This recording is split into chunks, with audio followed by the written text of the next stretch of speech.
தேவனுடைய பரிசுத்த நாமங்களுக்கு துதிகன மகிமை உண்டாவதாக. அப்போஸ்தலர் பவுல் தன்னுடைய கடைசி நாட்களில அங்கே மூப்பர்களுக்கு கற்றுக் கொடுத்த, செய்ய வேண்டிய, இருக்க வேண்டிய தன்னுடைய ஊழியத்தை குறித்து சொன்ன காரியங்களை நாங்கள் பார்த்து கொண்டு வருகிறோம். 20ஆம் அதிகாரம் 28வது வசனம்.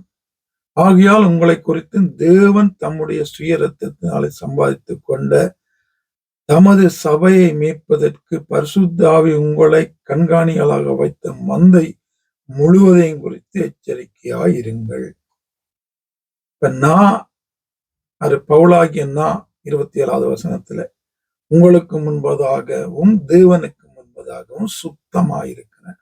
ஏனென்றால் ஆண்டவருடைய அந்த சித்தத்தை அவர் சொன்னதுபடி ஆவியானவரால் வழி நடத்தப்பட்டு வார்த்தையின்படி, வார்த்தைக்கு முக்கியத்துவம் கொடுத்து ஊழியங்களை செய்து அவர் சொன்ன காரியங்களை மட்டும் நான் செய்தபடியா நான் சுத்தமா இருக்கிறேன். அத போல நீங்களும் என்ன செய்யுங்க. ஆகையால் உங்களை குறித்து தேவன் தம்முடைய சுயத்தை சம்பாதித்துக் கொண்ட அந்த சபையை குறித்தும் அந்த மந்தையை குறித்தும் எச்சரிக்கையா இருங்க. ஏன் எச்சரிக்கையா இருக்கணும்? முதலாவது உங்களை குறித்து ஏன் வளர்க்கப்பட்ட ஊழியக்காரனி ஆகிய உன்னை குறித்து, போதகன் ஆகிய உன்னை குறித்து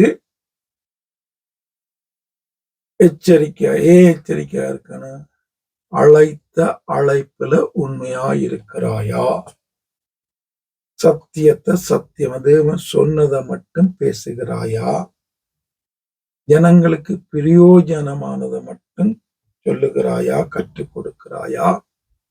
ஜனங்களுடைய ஆத்மா தேவனிடத்தில் போவதற்குரிய காரியங்களுக்கு மட்டும் முக்கியத்துவம் கொடுக்கிறியா? நடத்துறியா? உண்மையும் உத்தமாய் சத்தியத்தின்படி ஆவியானவரால வழி நடத்தப்பட்டு பாடுகள், உபத்திரவங்கள், துன்பங்கள், கண்ணீர்களோடு கூட தாழ்மையாய் தேவனை மைமைப்படுத்தி ஊழியம் செய்கிறியா? எச்சரிக்கையாயிரு. அழைத்தவருக்கு முன்பதாய் இருக்கிறபடியால், அழைத்தவர் உன்னை எப்பொழுதும் காண்கிறவராய் இருக்கிறபடியால், அவருக்கு முன்பதாக எதையும் மறைக்க முடியாத ஒரு காரியம் இருக்கிறபடியா எச்சரிக்கையாயிரு என்பதாக பவுல் சொல்லுகிறார். அவருக்கு முன்பதாக எச்சரிக்கையாயிரு. அவர் உன்னை காண்கிறார், பார்க்கிறார், நீ சொல்லுகிறதை கேட்கிறார். எல்லாவற்றையும் அவர் அறிந்திருக்கபடியா அவருடைய ஊழியத்தை மட்டும் அவர் சொல்லுகிறபடி, அவருடைய சித்தத்தின்படி, ஆவியானுடைய வழிநடத்தின்படி, வசனத்தின்படி செய்வதற்கு எச்சரிக்கையாயிரு, கவனமாறு.